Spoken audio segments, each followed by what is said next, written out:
Olá pessoal, bem-vindos a mais um episódio do Psicast Vibe, o podcast onde a cabeça é o papo ou o papo é cabeça. O Papo Cabeça de hoje vai envolver uma série de informações que para muitas pessoas passa despercebido porque não vivem essa realidade. A gente vai falar de inclusão, a gente vai falar de pessoa com deficiência, especificamente pessoas com deficiência visual. Hoje nós vamos falar, eu e a minha convidada especial, vamos falar sobre EMAP, uma doença que foi descrita mais recentemente, que é atrofia macular extensa com pseudodrusas. E o que é isso? O que isso implica? E por que a gente quer falar sobre isso com vocês?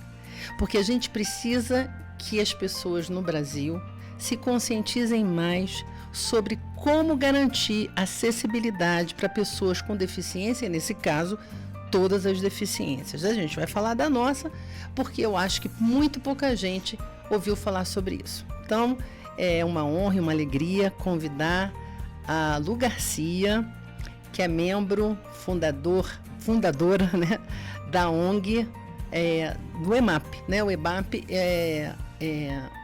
é um grupo também que a gente participa e ela vai se apresentar e depois a gente entra mais em detalhes sobre isso, tá bom? Com você, Lu. Olá, tudo bom, Carmen? Obrigada pelo convite. Nós temos um grupo, né? Tudo começou num grupo de WhatsApp e hoje em dia temos a ONG EMAP Brasil, onde eu faço parte. E vamos conversar um pouquinho sobre essa doença que nos acomete, né?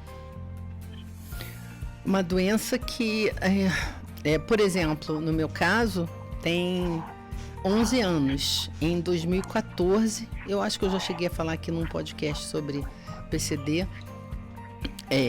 quando eu estava fazendo a qualificação do doutorado, por incrível que pareça, num doutorado onde eu estudava leitura, né? Mas as habilidades cognitivas que envolvem leitura, as habilidades psicológicas, cognitivas ligadas à psicologia, né? Não psicológicas especificamente. E comecei a ver uma luzinha no cantinho, eu comecei a achar que eu estava com algum problema neurológico e foi muito complicado conseguir diagnosticar. Na verdade, eu recebi esse diagnóstico no ano passado. E também no ano passado que saiu um estudo robusto, grande, né, sobre as causas que incidiriam, né, sobre essa doença. O que a gente tem em comum, se eu não me engano, depois você me corrige, Lu,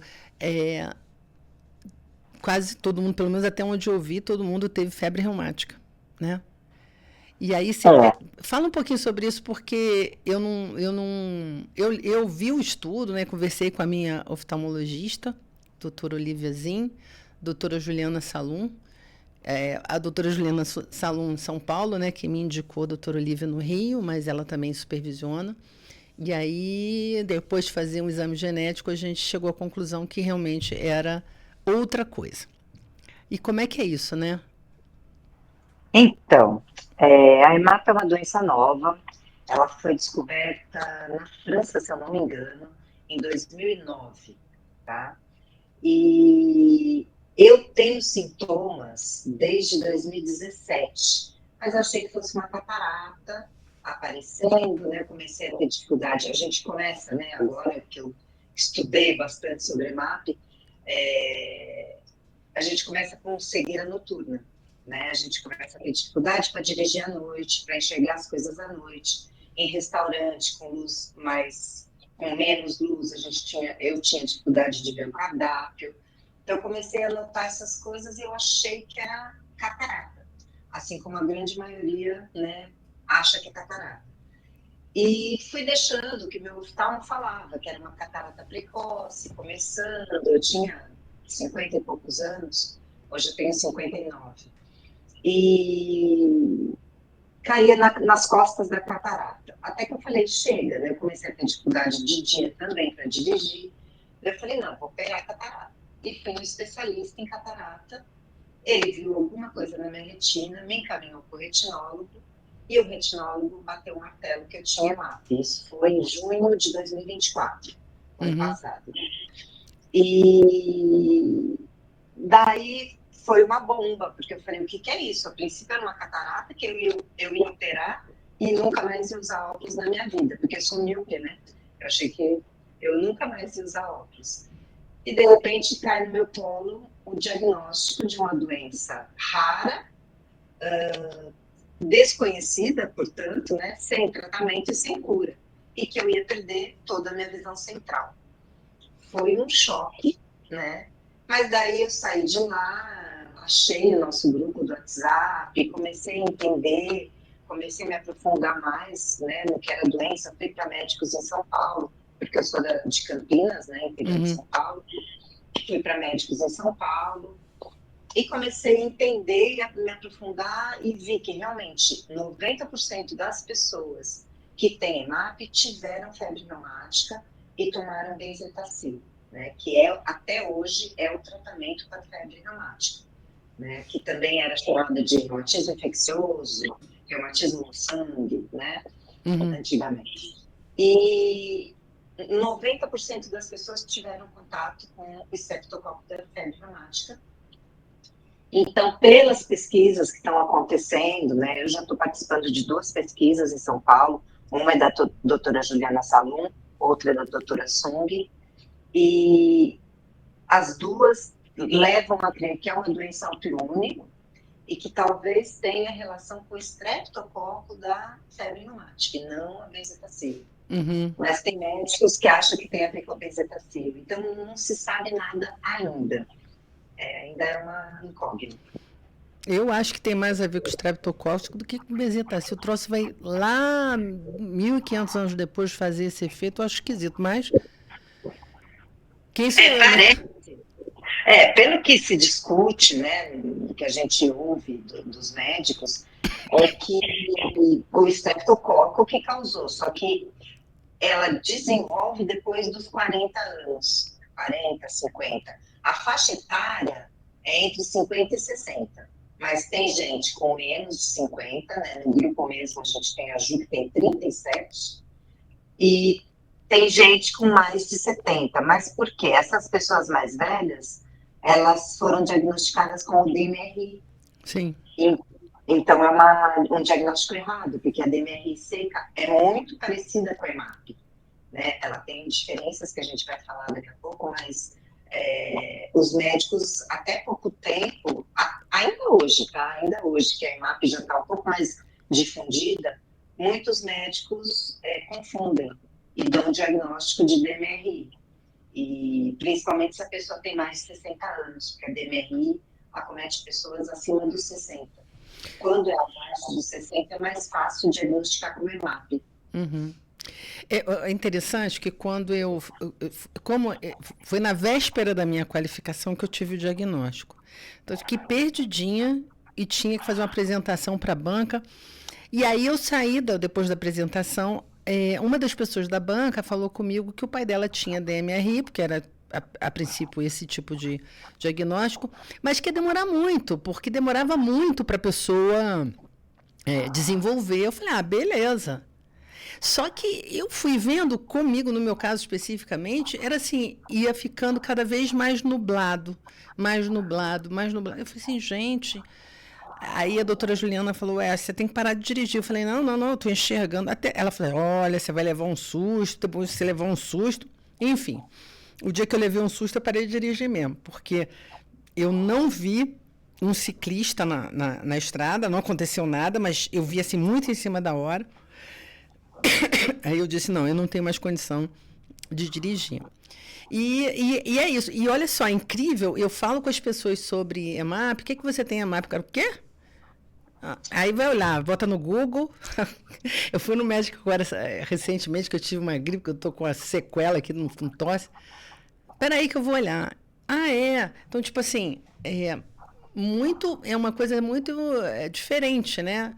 O que foi descrito para mim é que o EMAP, a EMAP, né, sei lá, ela tem uma coisa mais vertical, né? uma, É uma, mais, uma é mais marcação. elíptica. É, É. é, A DMRI é mais redonda e a EMAP é mais elíptica, pois a é. mancha, né? E acontece isso mesmo. A DMRI, ela aparece após os 60 e o desenvolvimento da DMRI é bem lento. Tanto que pessoas com 80, 90 chegam ainda estarem chegando razoavelmente bem. Já a EMAP, a evolução é muito rápida. Dizem, né? Eu não sei, a gente ainda está tentando, está testando coisas, mas a princípio, em 2, 3 anos, a evolução é bem rápida, né? Eu acho, eu cheguei a falar com a doutora Juliana isso, que a Covid deu uma ajudada para piorar. Então, o que a doutora Sung fala bastante é que o estresse piora, né? E na Covid, todos nós ficamos muito estressados, né? Ou perdemos amigos, eu perdi minha mãe, eu perdi tios, perdi primos.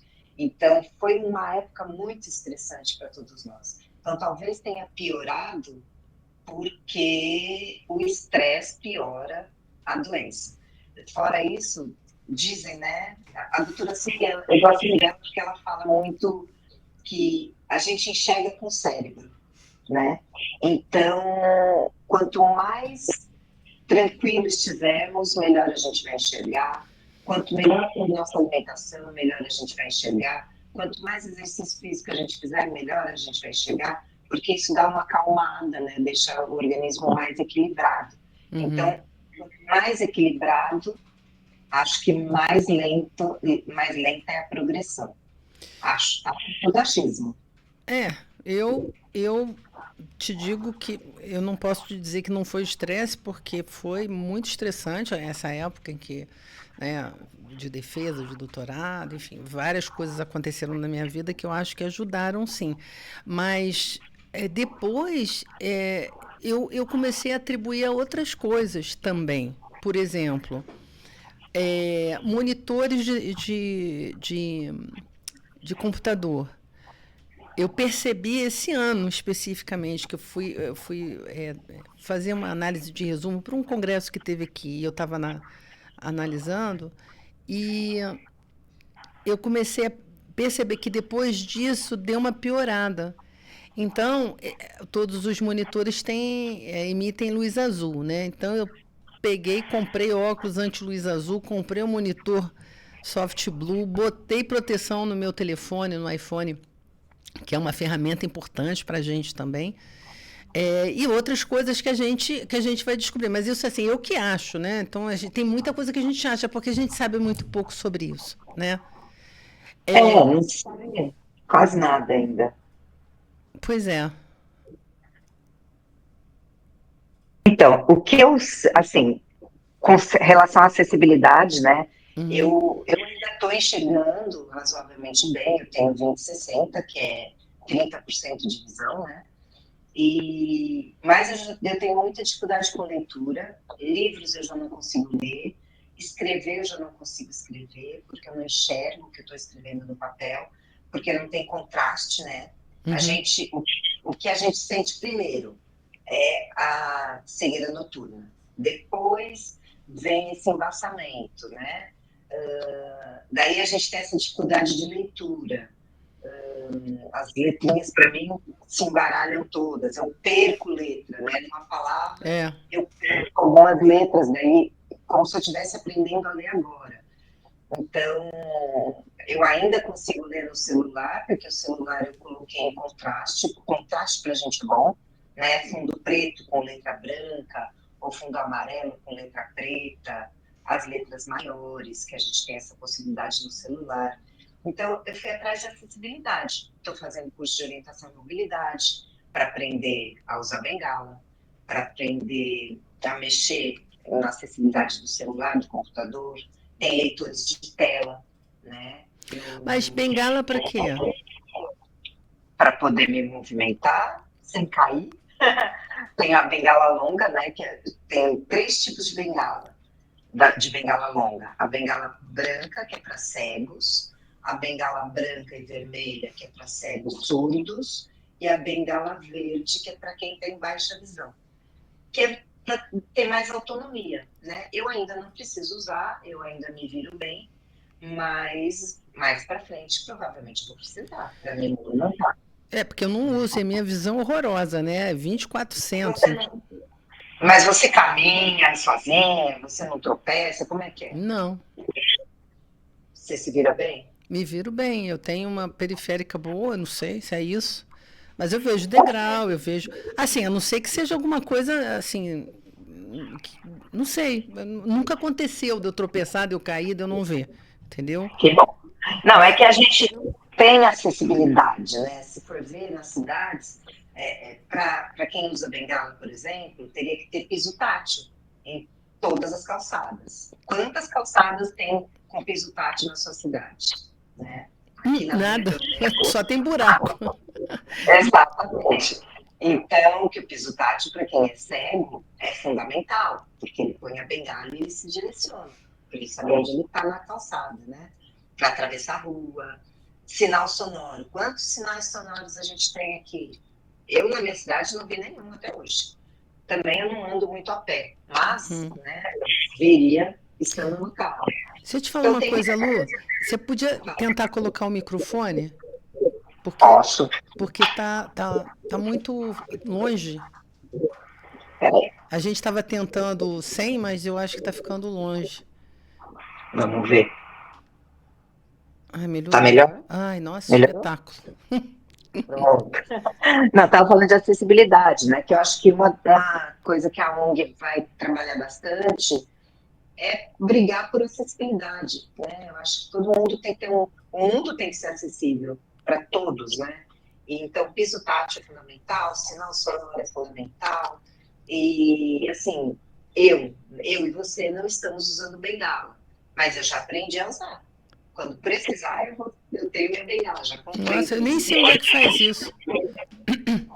Nós vamos oferecer pela ONG, curso de orientação e mobilidade, curso online. Nós vamos oferecer, se tudo der certo.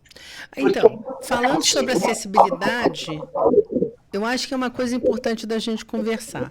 Porque as pessoas, no meu caso especificamente, eu tenho uma dificuldade gigante das pessoas conseguirem garantir a acessibilidade. Porque elas, mas você anda, você se mexe, a gente nem percebe.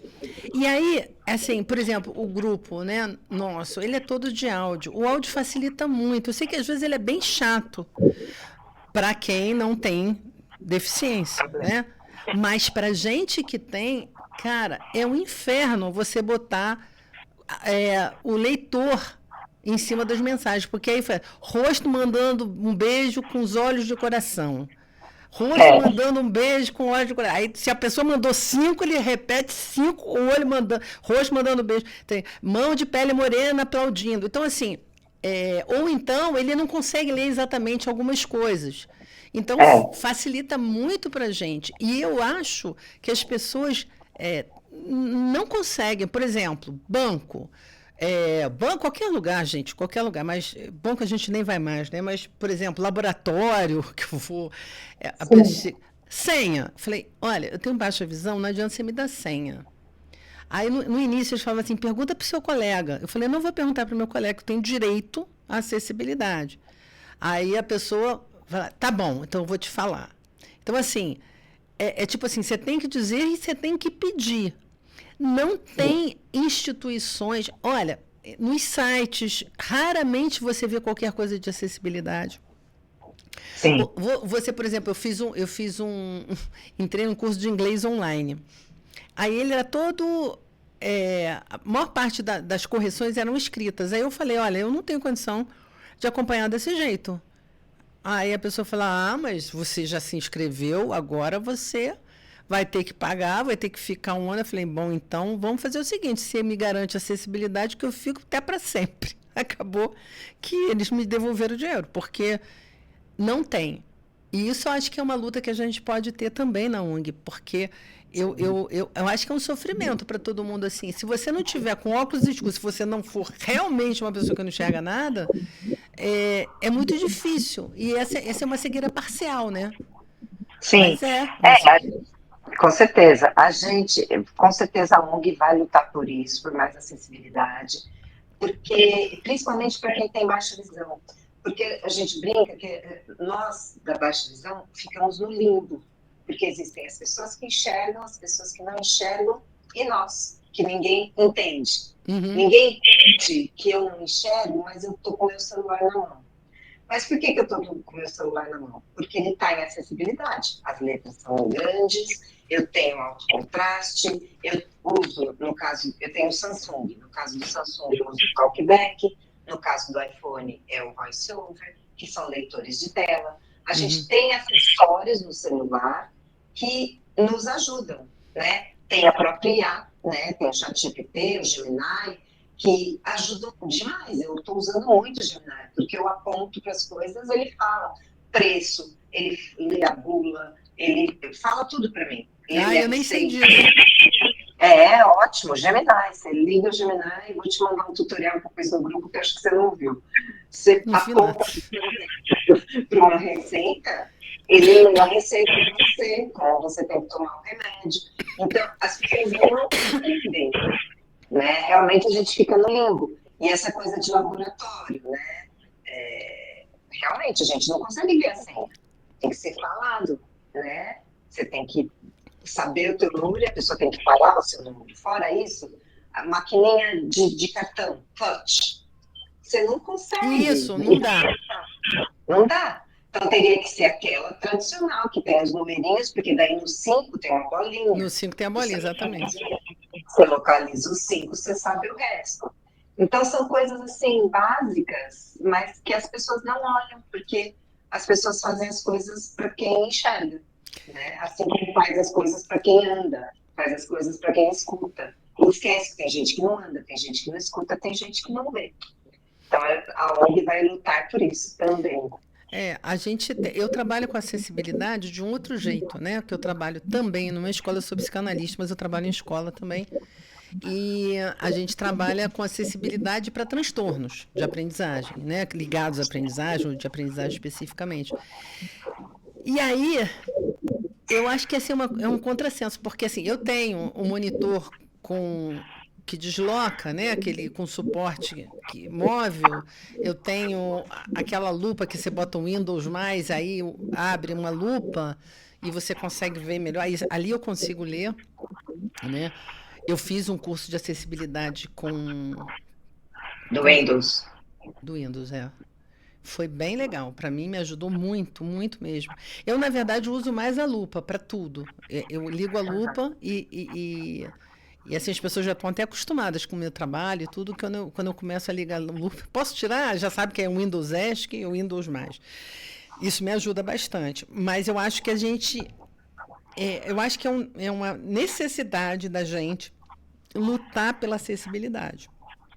Sim, sim.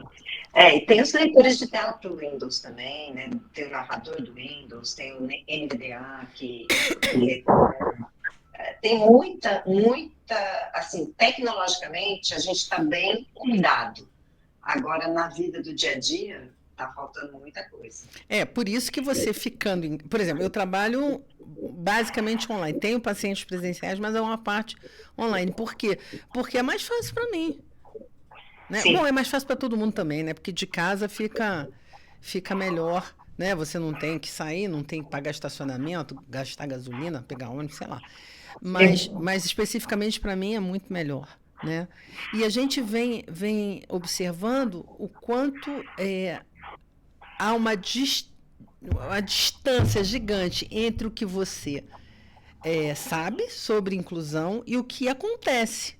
Eu estava uma vez na França, meu filho estava morando lá, e aí eu vi uma pessoa cega, sério, ela devia estar quase que fazendo uma maratona, correndo mesmo com a bengala dela. olha, Por quê?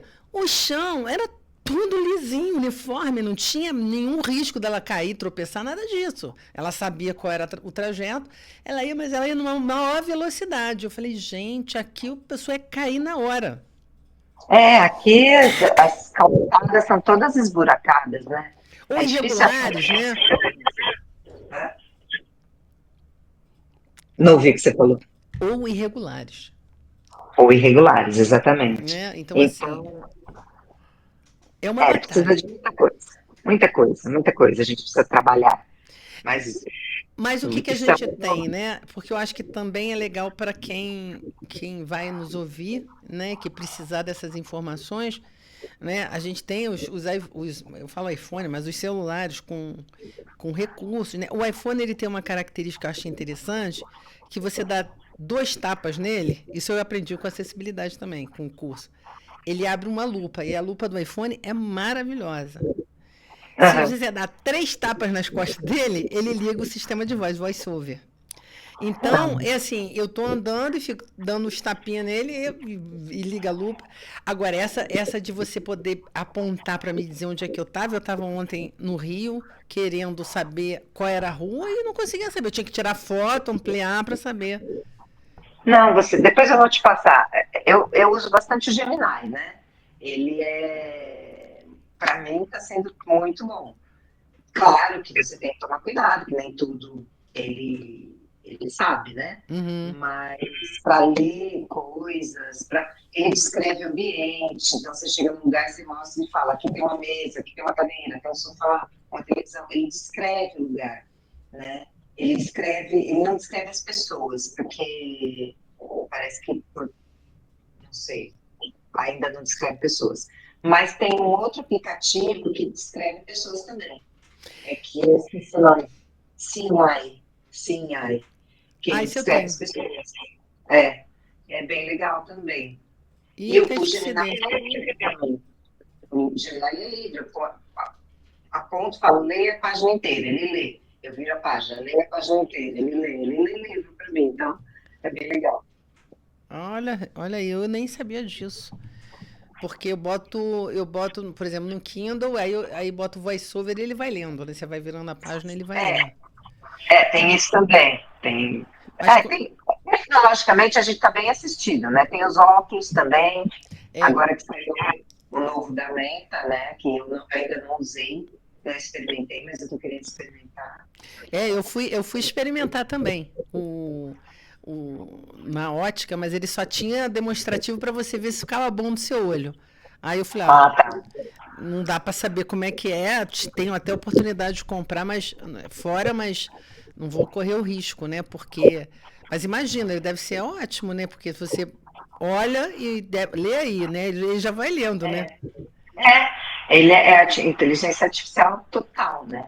Outra coisa que, assim, para mim funciona é o óculos de prisma. Esse óculos que eu tenho aqui, porque ele pega da região, eu não sei se é exatamente assim, tá? Posso estar falando bobagem, mas ele joga da periférica para central. Uhum. Então, ele foca e eu consigo ler com ele. Então, ele está sendo ótimo, mas não é para todo mundo que funciona, né?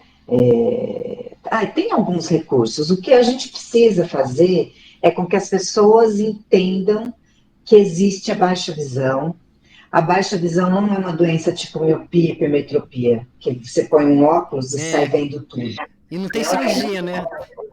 Não tem cirurgia, não tem óculos, não tem nada. Né? A gente vai perder a visão. Então, É, a gente tem que assumir as pessoas também, né?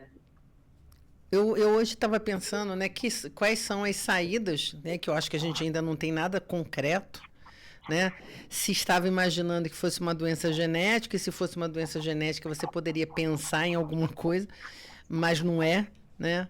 E o que que a gente tem, né, de pesquisa nessa área? Está começando a ter outras também, né?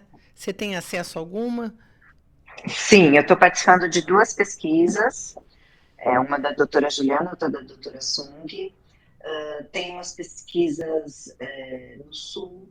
Tem várias pesquisas acontecendo no Brasil. Tá? Aqui em Campinas, na Unicamp, parece que tem um, meu médico daqui de Campinas está encabeçando essa pesquisa, só que ainda não foi aprovada, então por isso que ele ainda não me chamou para participar, mas eu vou participar também. Então, tem várias pesquisas aí. Ah, eu queria participar. Eu já tentei me jogar num monte, mas não consegui de jeito nenhum. Então, essa da doutora Sung, está rolando, a doutora Sung não, da doutora Juliana, Está começando agora, é só ir lá e colher o sangue, só que você tem que vir para São Paulo. Mas a doutora Olivia, bom, eu não sei se ela já terminou o doutorado mas eu posso falar com ela, porque a doutora Juliana é mais difícil, né? Mas eu posso Não, tentar. não. A gente tem o contato, eu te passo o contato Ah, então da tá. pessoa que tá. É só agendar, vir para São Paulo, fazer o exame de sangue e ir embora. É um Ah, dia. Eu vou te não, aqui passar, tem ônibus direto, olha só. vou te passar o contato. Tá. A Denise, que é do Rio também, ela é de Campos, ela veio para São Paulo, fez e foi embora. O da doutora Sung, que é mais difícil, porque são muitas vezes, porque ela faz exame genético, exame de infecções, exame cardiológico, todos os exames oftalmológicos, exame neurológico e exame reumatológico. Então, muitas vezes que a gente tem que ir para São Paulo, essa já é mais difícil para você. Mas muitas pesquisas estão acontecendo. Fora isso, tem os tratamentos off-label, que chamam, né? Que são tentativas, né? Tem algumas injeções intravítrea que eles fazem para DMRI, que eles estão tentando para EMAP. Até agora não tem resultado, tá? Mas tem aplicação de algumas dessas injeções, tem aplicação de plasma, tem algumas possibilidades. Tem uma outra medicação que eu esqueci o nome agora. Eu tô fazendo uma mega experimental, assim, com canabidiol, por conta de ter uma- um bom resultado com questões neurológicas e por conta da retina ser um tecido nervoso, mas eu só vou saber daqui a um ano se alguma coisa mudou, né? O que eu percebi é que eu, como tenho Charlie Bonnet, que é uma outra coisa, que é um fenômeno que o cérebro começa a botar coisa na tua frente, porque eu acho que não tem nada para fazer, né? Então, botou um monte de letrinha. Eu falei, logo letra, gente, eu não consigo ler nem as letras que ele. Mas é um saco, porque parece um monte de formiguinha na frente. Eu cheguei a usar um anticonvulsivo para trabalhar, para melhorar o Charlie Bonnet, e acabou, e aí eu não comprei de novo, e aí eu comecei a ver que tinha melhorado. E aí eu Com falei, canabidiol. com canabidiol. Aí eu falei, vai ver que ela tá fazendo alguma coisa, né? Porque não vai ser uma semana que vai dar algum jeito, né? Claro, Então, claro. então a Eu gente. também. Eu também estou fazendo um experimento, porque dizem que EMAP talvez seja autoimune. Então, eu estou fazendo um tratamento alternativo para doenças autoimunes, que é o protocolo da vitamina D, protocolo Coimbra. Protocolo Coimbra. Protocolo Coimbra. Faz um ano e pouquinho que eu estou fazendo. Eu estou me sentindo super bem. Eu acho que a minha evolução deu uma estacionada. Eu vou Uhum. saber isso em janeiro também, que eu vou refazer meus exames. Mas eu sinto que deu uma estacionada. E eu tenho outras doenças autoimunes. Então, se não fizer bem para a EMAP, está fazendo bem para as outras, Faz né? outras coisas, é. Eu estou me dando super bem. Eu tirei glúten, tirei açúcar, tirei leite, derivados. Estou tomando altas doses de vitamina D e mais várias vitaminas, né? E eu acho que isso me deu uma equilibrada. Mas eu também, é tudo tentativa, né? Uhum. Não está fazendo, está me fazendo bem. Pois é, mas o interessante é que você falou que 90% das pessoas que têm EMAP tiveram febre reumática. E tem algumas que não tiveram? Tem, no nosso grupo hoje tem umas 4 ou 5 pessoas que não tiveram, mas tiveram contato com o streptococo porque tinha muito problema de garganta, tanto que tomaram benzetacil também por um tempo, por causa das inflamações sérias de garganta. Então, provavelmente tiveram contato com o streptococo, não desenvolveram a febre reumática, mas agora desenvolveram EMAP. Entendi. Então, bom, pelo menos parece que está mais para uma doença autoimune por conta do streptococcus, né? Isso pelo menos fala mais a favor disso do que do benzetacil, né? Porque eu tomei benzetacil há muitos anos. Eu Então, também. meu Deus do céu, para que eu tomei esse troço? Enfim, Eu tive, para não morrer do coração, né? Eu tive febre reumática com 3 anos de idade e tomei benzetacil dos 3 aos 19. Tomei 16 anos de benzetacil. Mas Eu Por também isso eu quase isso. não tenho nenhuma sequela no coração. Porque a Não, nem eu. sequela que a prática dá é o coração, né? Eu também não tive, não. Comecei com 10, tomei até os 13, parou. Com 17, eu tive aumento de não sei qual foi o marcador ali, e voltei a tomar até 32. Nossa. Não, Não, eu parei por minha conta. Eu tomei direto, meu pai não me deixava parar de jeito nenhum. O enfermeiro ia na minha casa aplicar injeção. Não dava. Tomei, Por não isso que a tinha gente como fala. A gente toma qualquer injeção, né, agora? Não tem nenhuma. qualquer uma. Pode ver, menos a vegetação. Menos a bezetacil. Mas, assim, em termos de recursos tecnológicos, eu estava conversando com uma amiga que trabalha na Google, né? E aí ela disse que tem muitas pesquisas e que imagina-se que será mais fácil você conseguir um chipzinho por conta da tecnologia do que talvez alguma coisa por conta da medicina. Eu não sei, mas eu já vi, eu acho que eu vi no grupo, um estudo não sei se foi lá ou se foi em algum outro lugar, que a pessoa recuperou a visão com o chip. Em Londres, isso passou na TV. Ah, foi na televisão. A gente colocou no grupo também, mas passou na TV. Desenvolveram um microchip que é implantado na retina e está devolvendo a visão para quem tem DMRI. Só que ainda está meio tosco, né? A pessoa volta a enxergar só em preto e branco, porque tem poucos pixels. Agora eles vão desenvolver um que tem mais pixels para ampliar e tentar ver colorido. Mas eu acho que a tecnologia vai avançar muito rapidamente. Eu acho que ela aliada à medicina, né? Acho que os dois juntos vão.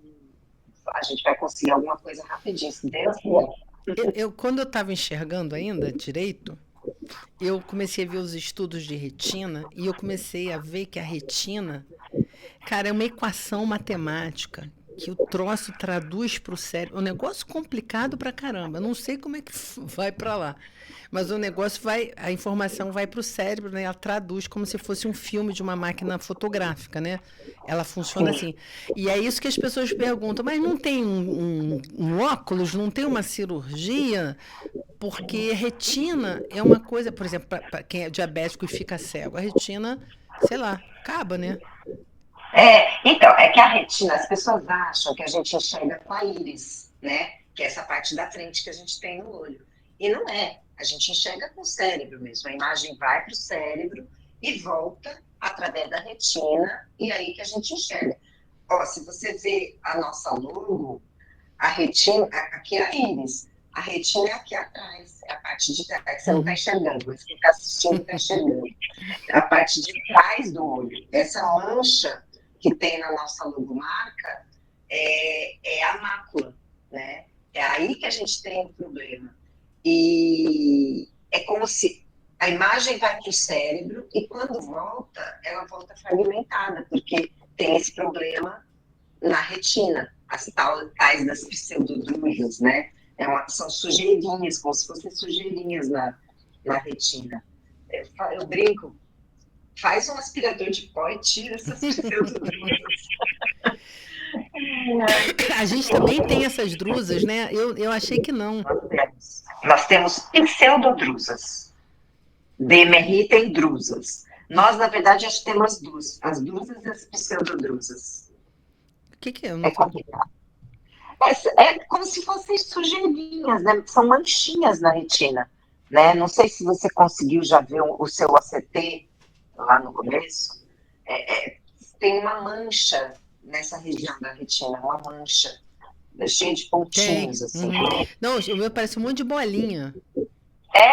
São as drusas e pseudodrusas. O meu tá lotado de bolinha, parece até uma catapora. Por aí.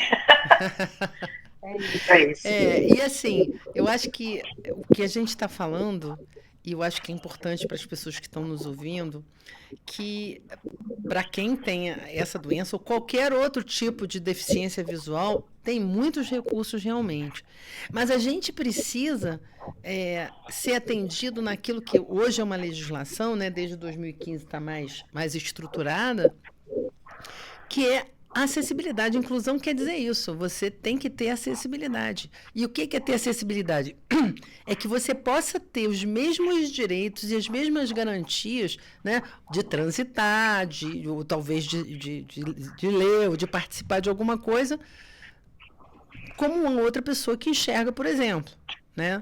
Então, sim, adaptações que você tem que fazer nas instituições. E isso eu acho que é seríssimo, porque não tem adaptação nenhuma. Eu acho que vou falar com o prefeito daqui, para ver se ele ajuda a gente. Mas é isso que a gente tem que falar. A gente tem que ir atrás dos vereadores, das nossas cidades, sabe? Levar esse assunto para as nossas cidades. Primeiro nas cidades, né? Depois vai para o estado e para o país como um todo. Mas tem que começar nas nossas cidades. Eu acho que isso é essa a ideia da nossa ONG, né? Até a gente vai mapear todo mundo que está no grupo e conversar para que vocês cheguem nas cidades de vocês, nos vereadores de vocês, para que a gente leve acessibilidade real, né? Porque a tecnologia está do nosso lado, mas a gente não vive dentro do computador e dentro do celular, a gente vive na vida. A vida tem que ser acessível, né? Não, e as pessoas ainda falam comigo assim, você não sai do celular. Eu falei, porque ele enxerga para mim. Como é que eu vou fazer? Né? Exatamente, ele enxerga pra gente. E assim, é o olho. Então, assim, eu fico super preocupada. Eu sempre troco de 2 em 2 anos para que os recursos, para que as câmeras, para que tudo fique mais atualizado e eu não fique, né, mais prejudicada do que, na verdade, a gente fica, Sim. né? Eu também troco sempre, porque tem que estar sempre à frente, né, da tecnologia.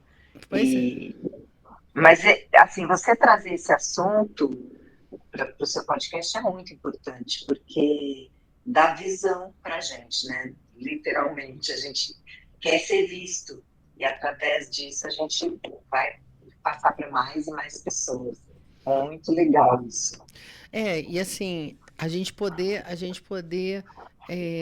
eu acho que é uma coisa de conscientização.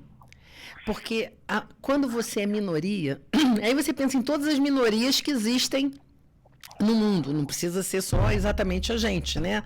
Mas a gente pensa em pessoas, sei lá, que não estão na maioria dos casos aí. Sem querer citar especificamente nada. Mas é muito mais difícil. Porque você não está com todo mundo. E as pessoas acham estranho. Então, assim, ai, Carmen, desculpa, esqueci que você não enxerga. Você esqueceu mesmo. Porque eu fico perdidinha naquele monte de mensagem, né? Eu brigo pra caramba com todo mundo. Né? No meu grupo da família já botaram assim, família Globo, somente áudio. Mas não adianta, porque sai texto escrito de qualquer maneira. Daí toca ligar o voice-over para conseguir entender. Mas aí o voice-over, como eu disse, né? E para você também sabe disso, não é a mesma coisa. Não é a mesma coisa. É uma solução que ainda quebra um galho. Tem um aplicativo também chamado Voice Dream, que eu gosto muito, que ele lê tudo, lê PDF, agora ele lê coisa digitalizada. Eu acho que eu preciso me lembrar desses aplicativos todos, mas a gente já falou de muitos aí, né? De muitos recursos. A gente falou de várias coisas. Tem muita coisa. Qual é a proposta da ONG para a gente poder trazer mais para as pessoas, né? O que a gente vai poder fazer, que eu já vou entrar também. Então, bom, vou deixar o site também, que é www.emapbrasil.org.br. Lá tem tudo sobre EMAP. A gente ainda está moldando algumas coisas, né? Ele não está acessível ainda, mas já vai ficar. Mas para quem consegue ler, lá tem tudo sobre EMAP, né? E o nosso Instagram, @EMAPBrasil, que também a gente faz lives quase sempre, ali a cada 15 dias a gente está fazendo live com profissionais diferentes, está bem interessante. Mas o nosso objetivo, primeiro, é sermos vistos, né? Mostrar que existe uma doença chamada EMAP, que é uma doença rara, então ela vai se encaixar no grupo de doenças raras que já existe, né? Tem um grupo que trabalha por doenças raras, então a gente quer incluir a EMAP nesse grupo. A gente quer ser visto, né? A gente quer brigar por políticas públicas, a gente quer brigar por acessibilidade, a gente quer trazer cursos de acessibilidade, cursos de orientação e mobilidade, porque é importante, rodas de conversa com familiares, psicoterapia em grupo, várias coisas que a gente já está vendo para o ano que vem. No primeiro semestre já vai ter um grupo online, né, fechado para os associados, de psicoterapia em grupo, porque a primeira coisa que a gente precisa é ir atrás de um psicólogo, ou de um psiquiatra, ou os dois juntos. Já está falando com uma aqui. Exatamente, dependendo do caso, né, mas a gente precisa, assim, meu mundo caiu quando eu tive o diagnóstico, sabe, foi horrível. E minha irmã é psicóloga também. Daí eu liguei para ela e falei, eu preciso começar a terapia. Ela já me indicou, já comecei. Isso aí. Porque senão a gente não aguenta, a gente não dá conta. Mas eu até ofereço isso como agora, né? Porque no início o suporte vem para mim também, né? Mas o suporte para quem tem deficiência visual, porque é complicado, né? É complicado a gente lidar com isso. É complicado a gente. Eu passei muito tempo chorando. Cada vez que eu ficava mais embaçado, mais embaçado, mais embaçado. Eu falei, não estou acreditando que está mais embaçado, não é possível. E assim, eu falei, nossa, a mácula é grande mesmo, eu achava que ela era pequena. Sabe, essa coisa assim que você vai ficando assustado. Enfim, um grande desafio, né? Que a gente que a gente enfrenta, mas que não somos só nós que enfrentamos, todas as pessoas com deficiência, né? Pessoas que não têm EMAP, mas que têm deficiência visual de todas as naturezas, pessoas que têm outros tipos de deficiência, precisam ser respeitadas nas suas especificidades, nas suas deficiências mesmo, né? Aí eu queria te pedir, a gente já está terminando, eu nem estou acreditando que foi tão rápido. Muito rápido. Né? O que você gostaria de deixar como um recado, né? Ou uma fala para as pessoas que têm EMAP, para os familiares e para as pessoas que, em geral, precisam saber sobre isso? Bom, primeiro para quem tem o diagnóstico, né? Logo que a gente tem o diagnóstico, o mundo desaba. Então, essa coisa que eu falei. Primeira coisa, procure um psicólogo. Primeira coisa. Procure se informar. Isso vai para os familiares também, né? Informem-se, porque vocês precisam saber, nós que temos a deficiência e quem está à nossa volta precisa entender sobre a deficiência.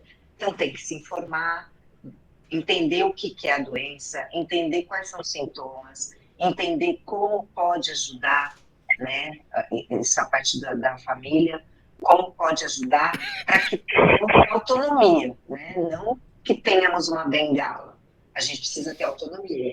Né? Então, e a gente não precisa de mãozinha, que ajudinha, né? A gente precisa ter autonomia. Exatamente. A gente precisa de autonomia. Então, assim, a gente até fez uma live com a minha irmã, psicóloga, ela falando como família e como psicóloga. Foi bem legal essa live, tá lá no nosso Instagram. Então, basicamente isso. E as pessoas, os amigos que sabem que a gente tem, a mesma coisa. Pergunta pra gente. Como você enxerga? O que você vê? O que você precisa? Pergunta. E o público em geral, que está começando a ver essa palavrinha EMAP, procurar se informar e procurar entender que somos diferentes, né? Cada um no seu cada um, né? Somos diferentes e nós temos necessidades diferentes deles que enxergam. Então, que eles têm que entender que a gente precisa de acessibilidade e lutar por isso junto com a gente, né? Não adianta só a gente lutar, todo mundo tem que lutar junto. Isso aí. Só para complementar, tem gente que quer fazer pra gente. Deixa que eu pego, deixa que eu faço. Não, eu não quero. Eu quero fazer, né? Então, assim, é isso que eu acho que é importante as pessoas poderem entender. Eu quero agradecer muito a você por participar, pela sua disponibilidade, pela sua generosidade no grupo também, porque você está sempre presente, você sempre está atenta, responde. Eu vou procurar ficar mais dentro, mas eu estou com problemas de saúde na família, então eu estou com mais dificuldade de acompanhar. Mas eu realmente me sinto muito honrada com a sua participação, com a sua generosidade e disponibilidade, e penso que a gente pode falar mais sobre isso, né? Trazendo novidades, falando mais sobre a ONG, né? Um pouco mais para frente, tá bom? Te agradeço muito, um beijo grande para você e para vocês que nos ouvem. Gratidão aí pela audiência e até o próximo episódio. Muito obrigada.